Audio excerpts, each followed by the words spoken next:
اعوذ باللہ من الشیطان الرجیم بسم اللہ الرحمن الرحیم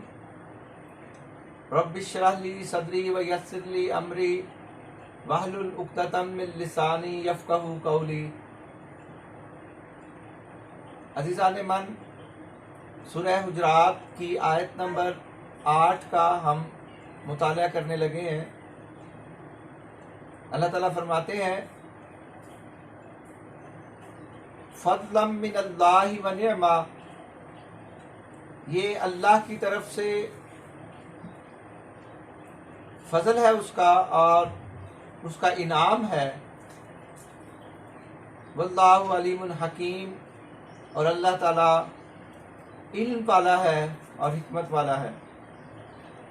وَإِن طَائِفَتَانِ مِنَ الْمُؤْمِنِينَ، اگر دو گروہوں میں سے ایک گروہ جو مسلمانوں کا ہو وہ لڑ پڑے، اقتتلوا لڑ پڑے، فَأَصْلِحُوا بَيْنَهُمَا تو ان کے درمیان صلح کرا دیا کرو۔ فَإِن بَغَتْ إِحْدَاهُمَا عَلَى الْأُخْرَى، اگر ایک گروہ دوسرے گروہ پر زیادتی کرے، ظلم کرے، فَقَاتِلُوا تو تم قتال کرو،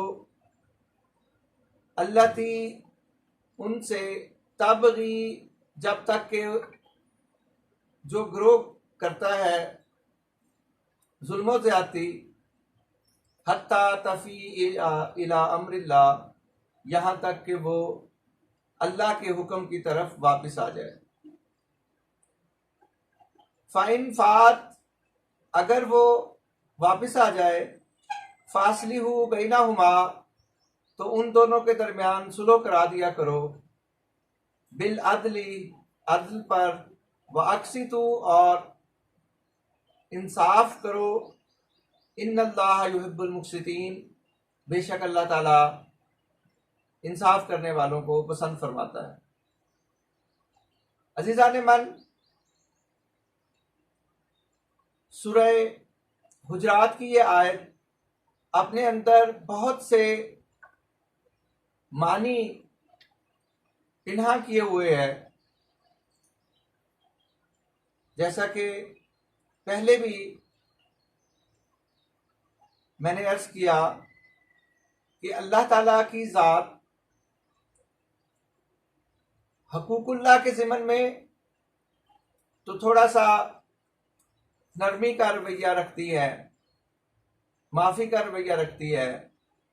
لیکن حقوق العباد کی ضمن میں واضح ٹھوس احکامات ہمیں دیکھنے کو ملتے ہیں۔ اگر حقوق اللہ کی بات کی جائے، فرائض کی بات کی جائے تو اجمالاً ذکر بھی ملتا ہے، لیکن جب ہم حقوق اللہ کو دیکھتے ہیں تو واضح احکامات ہمیں نظر آتے ہیں۔ اس میں جو آیت نمبر 9 ہمارے پیش نظر ہے سورہ حجرات کی، اس میں اللہ تعالیٰ ارشاد فرماتے ہیں کہ اگر مومنین کے دو گروہوں میں لڑائی ہو جائے، اگر مومنوں کے دو گروہ آپس میں لڑ پڑیں کسی بات پہ، تو پہلی بات تو یہ ہے کہ ان کے درمیان صلح کرا دیا کرو۔ اب بات یہاں ختم نہیں کر دی، اللہ تعالیٰ نے آگے اس کا طریقہ کار بھی بیان کیا کہ صلح کس بنیاد پر ہوگی۔ ارشاد ہوتا ہے فَإِن بَغَتْ إِحْدَاهُمَا عَلَى الْأُخْرَى، اگر ایک گروہ دوسرے گروہ پر زیادتی کرے، فَقَاتِلُوا الَّتِي تَبْغِي حَتَّى تَفِيءَ إِلَى أَمْرِ اللَّهِ تو ان سے قتال کرو جب تک جس نے زیادتی کی ہے وہ اللہ کے حکم کی طرف واپس نہ آ جائے۔ فَإِن فَات، اگر وہ واپس آ جائے، فَأَصْلِحُوا بَيْنَهُمَا تو ان کے درمیان صلح کرا دو، بالعدل عدل کی بنیاد پر، زیادتی پھر بھی نہیں ہونی چاہیے۔ جتنا نقصان کیا ہے، جتنا زیادتی کی ہے، اس کا بدلہ معروف طریقوں سے لے لیا جائے، یا پھر صلح کرائی جائے اور عدل پر ہوگی۔ واقسطو اور انصاف کرو، ان اللہ یحب المقسطین، بے شک اللہ تعالیٰ انصاف کرنے والوں کو پسند فرماتا ہے۔ اس میں چاہے وہ گھر کے معاملات ہوں، چاہے وہ معاشرے کے معاملات ہوں، چاہے وہ عدل کا معاملہ ہو، جس کو معروف معنوں میں ہم عدل کا سسٹم کہتے ہیں، تو ان تمام شعبوں میں رہنمائی ہمیں اس آیہ مبارکہ سے ملتی ہے۔ اگر گھر میں دیکھا جائے تو بچوں کے درمیان چاہے محبت کا معاملہ ہو، چاہے آپس میں لڑائی کا معاملہ ہو، تو پھر بھی اللہ تعالیٰ عدل کرنے کا حکم دیتا ہے، اللہ تعالیٰ انصاف کرنے کا حکم دیتا ہے۔ اگر ایک بیٹے کو کوئی چیز دی جائے تو دوسرے بیٹے کو بھی دی جائے، اگر ایک بیٹی کو کوئی چیز دی جائے تو صاف ظاہر ہے بیٹے کہیں گے ہمیں جو ہے وہ اس میں ہمیں اس چیز کا بیٹے ہونے کا نقصان ہو رہا ہے۔ ہمارے دیندار گھرانوں میں یہ بھی دیکھا گیا ہے کہ وہ بیٹیوں کو زیادہ ہی اسلام کی تعلیمات پر عمل کرتے کرتے وہ زیادہ سر پہ چڑھا لیتی ہیں، اور سر پہ چڑھا لیتے ہیں، میرے منہ سے نکل گیا کہ ہم اس کو ڈیو جو لو ہے اس سے ذرا زیادہ دینا شروع کر دیتے ہیں، اور بچوں کو ذرا کم توجہ ملتی ہے۔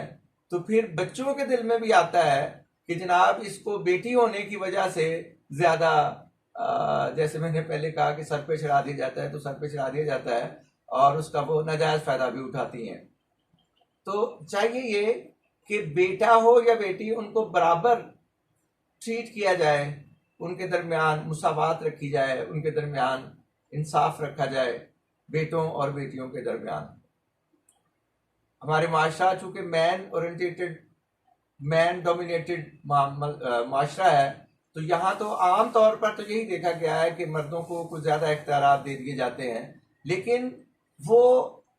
اسلام جو ہے وہ برابری کی بنیاد پہ ٹریٹ کرنے کا حکم دیتا ہے، اور ارشاد کرتا ہے کہ لیکن ایک معاملہ ضرور ہے، وہ یہ کہتا ہے کہ جب